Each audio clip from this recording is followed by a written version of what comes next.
मेरी बेटी राज करेगी। इस कहानी के शीर्षक से ही आपको पता चल जाएगा कि ये एक पिता के विचार हैं जो उसने अपनी बेटी के लिए व्यक्त किए थे।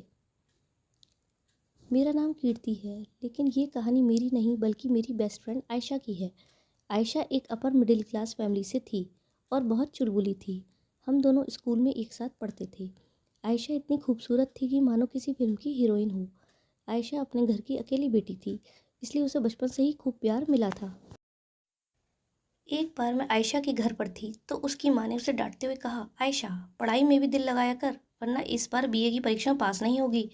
उसकी माँ ने इतना कहा ही था कि आयशा के पिता बोल पड़े, अरे रहने दो तुम, मैंने अपनी बिटिया के लिए सबसे अमीर घर ढूंढूंगा। मेरी बिटिया तो राज करेगी। आयशा के पिता की बातों से लगता था कि वो उसकी शादी किसी बहुत बड़े घर में करेंगे। मेरी बीए की पढ़ाई खत्म हो गई और मैं एमए करने किसी दूसरे शहर में चली गई। अब मेरी आयशा से बातें नहीं होती थीं, लेकिन मैं कई बार उसके बारे में सोचा था।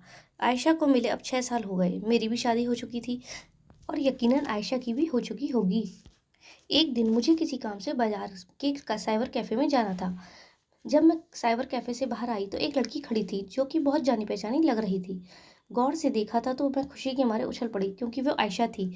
मैं उसके पास गई और उसे गले लगाया और उसका हालचाल पूछा। अभी मैं कुछ और पूछती, आयशा ने कहा, कीर्ति, मैं अपनी बेटी को लेने स्कूल आई हूँ। उसका छुट्टी का टाइम हो गया है, मैं फिर कभी मिलूंगी तुमसे। मैंने मन ही मन सोचा, हम दोनों बेस्ट फ्रेंड थे, लेकिन ये आयशा इतना अजीब तरह से क्यों पेश आ रही है। पहले तो ये बहुत मस्त चुलबुली हुआ करती थी। मैं अगले दिन फिर उसी साइबर कैफ़े में काम करने से गई तो आयशा वहीं खड़ी हुई थी। इस बार मैंने उसका हाथ पकड़ा और पास के कॉफ़ी शॉप में ले गई और कहा, आयशा, क्या हुआ तुम्हें, मुझे बहुत उदास लग रही हो। घर पर सब ठीक तो है। आयशा ने अधमरे मन से कहा कि हाँ, सब ठीक है, लेकिन मैं जानती थी कि कुछ तो गड़बड़ है। मैंने फिर उसे समझाया कि आयशा, मैं तुम्हारी बेस्ट फ्रेंड हूँ। अगर तुम मुझे अपनी प्रॉब्लम नहीं बताओगी तो किसे बताओगी। मेरे जोर देने पर आयशा ने बताया कि बीए फाइनल ईयर में मेरी शादी तय हो गई थी और मैंने खुशी में अपनी बीए भी पूरी नहीं की। लड़के वालों ने झूठ बोला कि उनका खानदान बहुत अच्छा है और लड़का किसी बड़ी कंपनी में इंजीनियर है, लेकिन शादी के बाद पता चला कि लड़का कोई छोटी मोटी नौकरी करता है और सास ससुर तो बहुत ताने मारते थे। उन्होंने मोटे दहेज के लिए झूठ बोलकर शादी कर ली। इतना सुनकर मेरे होश उड़ गए और आयशा की आंखों से आंसू निकलने लगे।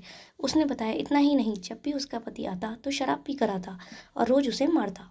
उन्होंने मुझे घर से भी निकाल दिया, ये कहकर कि बेटी पता नहीं किसकी है।